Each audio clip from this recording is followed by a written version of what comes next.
Brought to you by Techno Camon 30 series.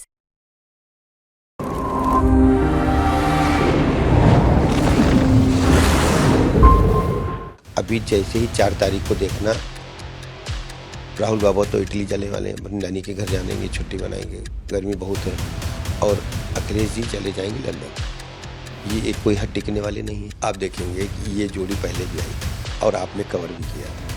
ये जोड़ी super flop साबित होगी।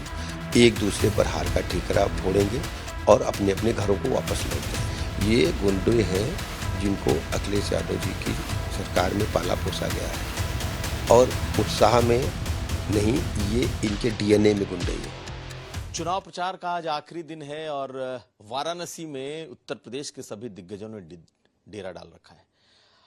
हमारे साथ ब्रजेश पाठक हैं, डिप्टी सीएम उत्तर प्रदेश। समझते हैं कि क्या बीजेपी का जो इनका दावा है जीत का, क्या वही है या फिर इंडिया गठबंधन आगे है? सर ये बताइए, आप लोग तो 80 में 80, लेकिन पहले चरण से 7वां चरण आने को है।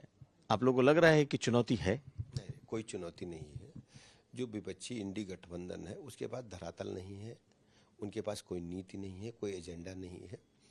उन्होंने पूरी तरह से जनता के बीच में जाने का मन भी नहीं बनाया। प्रथम चरण बीत गया, एक भी ज्वाइंट रैली नहीं हुई। द्वितीय चरण के बाद उन्होंने ज्वाइंट प्रेस कॉन्फ्रेंस की और इसके बाद धीरे धीरे मात्र औपचारिकता निभाई उन्होंने चुनाव प्रचार में। जनता के बीच में जाने की उनकी हिम्मत ही नहीं है। कांग्रेस पार्टी भ्रष्टाचार के दलदल में डूबे हुए लोगों का समूह है और समाजवादी पार्टी की गुंडई, अराजकता, लुच्चई, लफंगई को अभी लोग भूले नहीं हैं। बहू बेटी की इज्जत आबरू खतरे में रहती थी। प्लाट, मकान, दुकान कब्जा करने वाले लोगों की टीम के, मैं कहता हूँ, मुखिया का काम समाजवादी पार्टी के लोग कर रहे हैं। जिले जिले में इन लोगों ने वन डिस्ट्रिक्ट वन माफिया बनाने का काम किया था। हमारी सरकार ने उत्तर प्रदेश में कानून व्यवस्था को मजबूती दी है।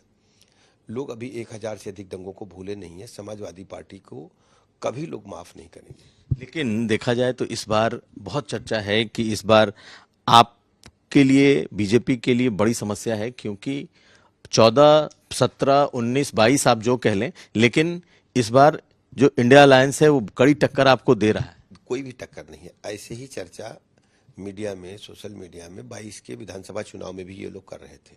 35 वर्षों के बाद प्रचंड बहुमत के साथ भारतीय जनता पार्टी ने दोबारा सरकार बनाई है। देखिए, समाजवादी पार्टी के डीएनए में अराजकता है। जब उनके मंच को ही उन्हीं के कार्यकर्ता, जो गुंडे इकट्ठा होते हैं, तोड़ दे रहे हैं, उनके बल्लियों को तोड़ रहे हैं, बैरिकेटिंग को तोड़ रहे हैं, मंच पर कब्जा कर रहे हैं, माइक तोड़ दे रहे हैं। अखिलेश यादव जी को उत्साहित समर्थक हैं। इसको उत्साहित समर्थक बोलते हैं कि अराजकता और गुंडई बोलते हैं? आप बताइए। जब अपने नेता को आप भाषण ही नहीं करने देंगे, माइक तोड़ देंगे, मंच पर कब्जा कर लेंगे, तो इसको तो हमारी भाषा में भारतीय दंड संहिता के तहत अपराध माना जाता है और प्रदेश की जनता इसे कभी स्वीकार नहीं करती है। जब जब ये पावर में रहे हैं, इसी प्रकार की गुंडई, अराजकता समाज में हावी रही है।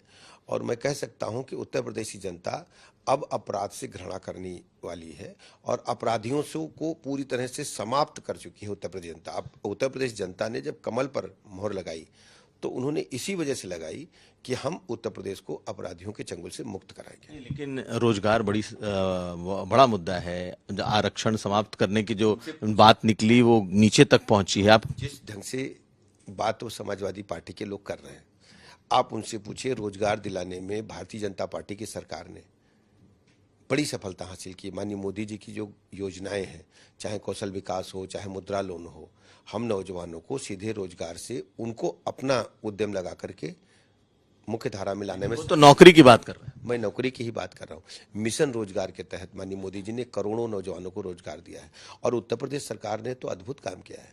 आपको पता है, 6.5 लाख से अधिक नौकरियां पारदर्शिता के साथ, शुचिता के साथ उनकी मेधा के बदौलत मिली हैं।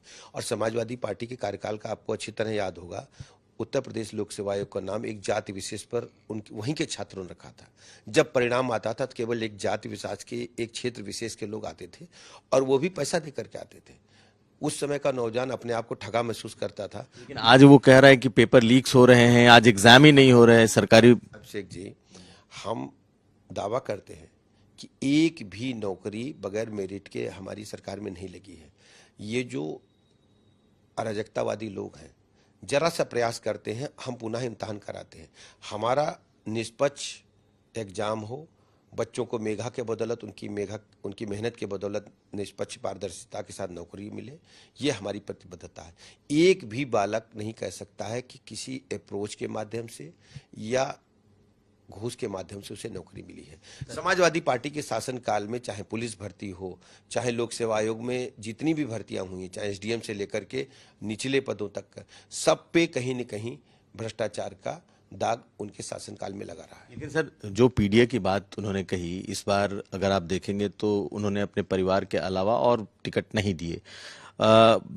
इन्होंने इस बार ओबीसी को, दलितों को, यहाँ तक कि सामान्य सीटों पर लड़ाया। आपको लग नहीं रहा है कि इसका इम्पैक्ट हुआ है? जो आपका कोर वोटर था वो किसका है? ये जो पीडीए की बात करते हैं, जनता समझ चुकी है, इनकी कलई खुल चुकी है। पीडीए जो है ये परिवार डेवलपमेंट अथॉरिटी है और केवल यादव परिवार से, केवल एक ही परिवार से लोग चुनाव लड़ेंगे। हमें अच्छी तरह याद है कि उत्तर प्रदेश राज्य में मुलायम सिंह जी के शासनकाल में जब समाजवादी पार्टी का गठन हुआ तो केवल यादव बेस में था। आज केवल सफाई में ही यादव रहते हैं। आपको मैं याद दिलाना चाहता हूँ, चाहे खलीलाबाद हो, चाहे बाराबंकी हो, चाहे गोरखपुर हो, चाहे महाराजगंज हो, चाहे आजमगढ़ हो, चाहे जौनपुर हो, चाहे अगर आप बुंदेलखंड में देखेंगे, चाहे वहाँ के यादव समाज के लोग हों, कानपुर के यादव समाज के लोग हों, सब यादव समाज के लोगों को इन्होंने किनारे लगा दिया है। आज यादव समाज भी घुटन महसूस कर रहा है। आपने भी तो अपने यहाँ जगह नहीं दी। आप देखेंगे कि परिणाम यादव समाज जब बूथ खुलेंगे तो परिणाम भाजपा के पक्ष में देने वाला है। हमारे यहाँ माननीय गिरीश यादव जी हमारे मंत्री हैं और हमने ढेर सारे विधायकों को यादव समाज से विधायक भी बनाया है और सबसे बड़ी बात, हमने जिलाध्यक्ष जैसे पदों पर रखा है और पड़ोसी राज्य मध्य प्रदेश में तो मुख्यमंत्री जैसे सर्वोच्च पद पर भारतीय जनता पार्टी ने आसीन किया है। भारतीय जनता पार्टी सर्व समाज की पार्टी, हम सबको साथ लेकर के चलते हैं। 80 में 80 अभी भी आपको लगता है? 80 में उत्तर प्रदेश राज्य में भारतीय जनता पार्टी एनडीए गठबंधन 80 में 80 सीटें जीतेगा। बहुत शुक्रिया। हमारे साथ थे ब्रजेश पाठक और दावा है अभी भी कि 80 में 80 जीतेंगे। कुमार अभिषेक, वाराणसी, आज तक।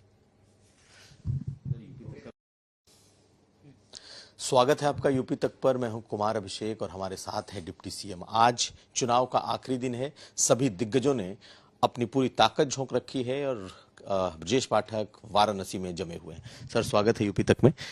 ये बताइए कि ये जो चुनाव है, आज भी आप लोग इस बात पर डटे हैं, अड़े हैं कि आप 80 में 80 जीत रहे हैं, या फिर अब आपको चुनौती दिख रही है? इसलिए क्योंकि कहा यह जा रहा है कि अब चुनौती महसूस होने लगी है और जिस तरीके से एनडीए का दावा था अब वो नहीं रहेगा। नहीं, कोई चुनौती नहीं है। विपक्षी गठबंधन पूरी तरह से फ्लॉप साबित हुआ है। इनके पास कोई नीति नहीं है, कोई एजेंडा नहीं है, कोई इनके पास ऐसी बातें नहीं हैं कि जिससे जनता इनके साथ खड़ी हो। समाजवादी पार्टी की गुंडई अराजकता को लोग अभी भूले नहीं है और कांग्रेस भ्रष्टाचार के दलदल में डूबे हुए लोगों का एक समूह है। कांग्रेस पार्टी और समाजवादी पार्टी के गठबंधन को पहले भी उत्तर प्रदेश जनता नकार चुकी है। इस बार तो और भी 0 सीटें लोग पाने वाले हैं। कोई इनको सफलता नहीं मिलेगी। लेकिन अगर आप देखेंगे तो उत्तर प्रदेश में पहले चरण से लेकर अभी तक जिस तरह की रैलियां कर रही है इंडिया गठबंधन, इंडिया अलायंस के लोग, वैसी भीड़, वैसा उत्साह तो कहीं नहीं दिख रहा। हमने रैली इनकी 14 में भी देखी थी। 14 में भी गठबंधन के माध्यम से ही ये लोग आए थे। यही 2 लड़के आए थे। आप उसके बाद 17 में भी देखे, फिर 19 में भी देखे, 22 में भी देखे।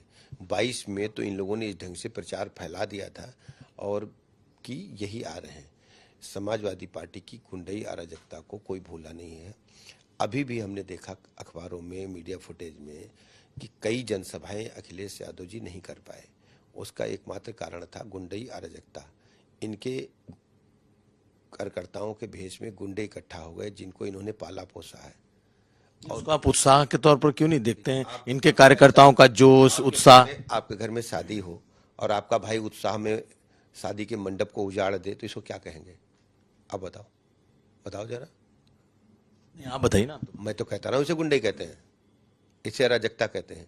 ये गुंडे हैं जिनको अखिलेश यादव जी की सरकार में पाला पोसा गया है और उत्साह में नहीं, ये इनके डीएनए में गुंडई है, अराजकता है, अपराध है। अगर इनको जरा भी सरकार का भय न हो तो ये तो उन्हीं को मंच लगाने नहीं देंगे। ये सब अपराधी हैं। आप उनके समर्थकों को अपराधी कह रहे हैं? आप देखिए, लिस्ट उठाइए, आप उनका 4-4 5-5 मीटिंग नहीं हुआ, उनका बल्लिया उखाड़ दिया, मंच तोड़ दिया, और क्या चाहते हैं, और क्या चाहेंगे आप? लेकिन इस बार राहुल गांधी हों और अखिलेश यादव हों, हर जगह उन्होंने अपना नैरेटिव सेट किया है और आप उसको फॉलो कर रहे हैं। संविधान बदलने की बात, रोजगार की बात। मैं आपको स्पष्ट कर दूं, ये खटाखट क्या होता है? कोई गंभीरता की बात है? आपको बताना चाहिए कि हम बजटीय प्रावधान करेंगे, हम कहाँ से पैसे लाएंगे। कुछ नहीं, खटाखट।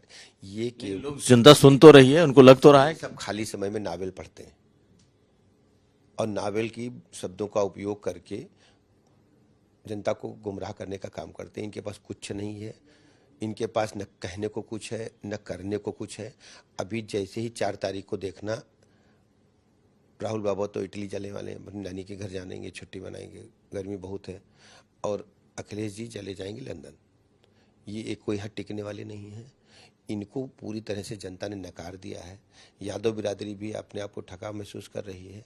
इन्होंने जिस ढंग से सोशल मीडिया में पैसे लगाए, आपको दिख रहा होगा कि समाजवादी पार्टी के पेज को भी कांग्रेस के पेड लोग चला रहे हैं, जबकि भारतीय जनता पार्टी के पास एक जनता का बहुत बड़ा हुजूम है। माननीय मोदी जी की गरीब कल्याण योजनाएं जन जन तक पहुंची हैं। लोग सोशल मीडिया की आपने बात कर दी, तो आपको लग रहा है कि सोशल मीडिया पे हावी है, वो भारी है आपसे? भारी वारी नहीं है, सोशल मीडिया पर अनर्गल प्रचार कर रहे हैं। इस ढंग से जो बातें हो सोशल मीडिया पे समाजवादी पार्टी को डाल रहे हैं, उसका कोई नियंत्रण नहीं है, कोई नीति नहीं है, कुछ भी डाले दे रहे हैं।